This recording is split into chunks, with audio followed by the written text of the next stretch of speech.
మరలా చిగురించబోతుంది. గొప్ప దినాలను చూడబోతున్నావు. నీ యేసుకు సమస్తము సాధ్యమే. గుడ్ మార్నింగ్ దేవుని ప్రియ కుమారుడు, గుడ్ మార్నింగ్ దేవుని ప్రియ కుమార్తె. Special good morning to you. ఈ ఉదయమున దేవుడు నీతో మాట్లాడుతూ ఒక విషయం చెప్తున్నాడు. వేటగాడు వేస్తున్న ఊరిలో నుంచి దేవుడు నేను తప్పించబోతున్నాడు.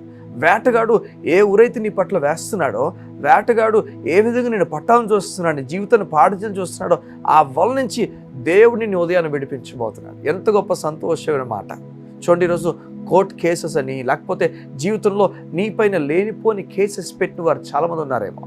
నీపైన అన్యాయపు కేసు నడుస్తుందేమో, నీపైన అన్యాయపు మాటలు నడుస్తున్నాయేమో. జనాలు కంపెనీలు కావచ్చు, నువ్వు పనిచేస్తున్న చోట కావచ్చు, నీ కుటుంబస్తులు కావచ్చు, నీపైన ఇష్టానుసారం మాటలు మాట్లాడేశారేమో. అన్యాయము చేయబడిన వ్యక్తిగా సొమ్మసిల్లిపోయి ఉండిపోయేమో. ఈ ఉదయం దేవుడు నీతో మాట్లాడి చెప్తున్నాడు, నీ జీవితం ఏమైతే అపవాది కేంద్రమైపోయి, అపవాది దృష్టి అయిపోయి నీ జీవితాన్ని మళ్ళిస్తున్నాడో వాటన్నిటి నుంచి దేవుడు నిన్ను విడిపించబోతున్నాడు. వేటగాడు వేస్తున్న ఉరి నుంచి దేవుడు నిన్ను తప్పించబోతున్నాడు. చూడండి, ఈ మాట చదువుతాను. కీర్తనలో 91వ అధ్యాయంలో ఈ విధంగా ఉంది. ఆయన తన రెక్కలతో నిన్ను కప్పును, ఆయన రెక్కల కింద నీకు ఆశ్రయము కలుగును. ఆయన తన రెక్కలతో నిన్ను కప్పబోతున్నాడు. ఆయన రెక్కల కింద నీకు ఆశ్రయం దొరుకుతుంది. చూడండి, ఈరోజు ఎన్నో పక్షులు వేరొక పక్షుల్ని ఏవి కూడా తన రెక్కల కింద తీసుకోవడానికి ఇష్టపడవు. తన బిడలు మాత్రం రెక్కల కింద తీసుకుంటాయి. కానీ దేవుడు చెప్తున్నాడు, నిన్ను చూడండి, ఈ లోకానికి అమ్మబడిన నువ్వు, పాపానికి అమ్మబడిన నువ్వు, పాపానికి దాసుడిగా కుమారుడిగా అయిపోయిన మన జీవితాలను దేవుడు చెప్తున్నాడు, నేను నా కుమారుడిగా స్వీకరిస్తున్నాను, నా రెక్కల కింద నీకు ఆశ్రయం ఇస్తాను చెప్తున్నాడు. ఈ ఉదయం దేవుడు నీతో మాట్లాడి చెప్తున్నా ఒకనొక మాట ఏదంటే, గొప్ప కార్యాలు నీకు జరగబోతున్నాయి, గొప్ప కార్యాలతో నేను నడిపించబోతున్నాడు. ఆయన రెక్కల కింద నీకు ఆశ్రయం ఉంది. అపవాది ఏదో చేయాలని ప్రయత్నం చేస్తుంటే గుర్తుపెట్టుకో, ఆయన రెక్కల కింద ఉన్నావు, నీకు దేవుని ఆశ్రయం ఉంది. చూడండి, ప్రతి ఇల్లు కూడా, ప్రతి నివాసం కూడా మనల్ని ఈ లోకపు ఏ విషయాల నుంచి తప్పించడానికి, గాలి నుంచి, భయంకరమైన గాలి నుంచి, భయంకరమైన వైరసెస్ నుంచి, ఏదైనా మన ఇల్లు మనల్ని కాపాడుతుంది. చూడండి, వర్షం పడినప్పుడు కాపాడుతుంది, ఎండ పడినప్పుడు కాపాడుతుంది. ఈ లోకపు చేంజెస్ నుంచి మన ఇల్లు మనల్ని కాపాడుతుంది. మనపైన ఏది అమాంతంగా పడిపోకుండా మన ఇల్లు మనల్ని కాపాడుతుంది. మనం ఇంట్లో ఉన్నప్పుడు అన్నిటి నుంచి తప్పించుకొని బాగానే మనం ఇంట్లో ఉంటాం. ఆశ్రయం అంటే ఒక దాంట్లో నివసించే చోటు కానీ, లేకపోతే ఒక దాని కింద ఉండడం కానీ అని అర్థం ఇస్తుంది. సంగమా, దేవుడు చెప్తున్నాడు, దేవుడు నీకు ఆశ్రయం అవుతాడట.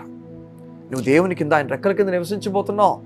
చూడండి, మనం ఉంటున్న బిల్డింగ్ కూడా ఒకరోజు కూలిపోద్దాం. ఈరోజు మనకు తెలుసు, విజయవాడలో వరదలకి అనేక ఇళ్ళు మునిగిపోయాయి, కూలిపోయాయి కూడా. నివాసంగా ఆశ్రయం ఎంచుకున్న చోట్లు అన్నీ కరిగిపోయి, నేల కూలిపోయి. కానీ దేవుని ఆశ్రయం ఎంచుకుంటే నీ బ్రతుకు ధన్యం అవ్వబోతుంది, ఉన్నతమైన కార్యాలను చూడబోతుంది. అది మాత్రమే కాదు, ఆ రెక్కల కింద ఈ అపవాది శక్తులు కూడా పనిచేయలేవు. అక్కడ సురక్షితమైన జీవితం నీకు దేవుడు అనుగ్రహిస్తాడు. ఈ ఉదయం నమ్ముతున్నాను, గొప్ప కార్యాన్ని కొరకు దేవుడు ఆచరించాడు. ఆయన రెక్కల కింద నీకు ఆశ్రయం ఉంది. వేటగాడు వేస్తున్న ఉరు నుంచి దేవుడు నిన్ను విడిపించబోతున్నాడు. కళ్ళు మూసుకుంటావా? ఈ ఉదయం నీ గురించి ప్రార్థన చేస్తాను. మా ప్రియ పరలోకపు తండ్రి, నీకు వందనాలు.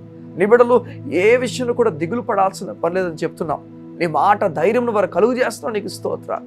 అయ్యా, నీ మాట చెప్తున్నావు కదా, నీవు మమ్మల్ని నీ రెక్కల కింద దాచావని, వేటగాడు వేస్తున్న ఉరి నుంచి తప్పిస్తున్నావు అని చెప్పావు. నీ మాటలన్నీ మేము నమ్ముతున్నావు మా తండ్రి. ఆ మాటల ద్వారా బలమైన కార్యాలు మాకు జరిగించబోతున్న దేవా, నీకు వందనాలు.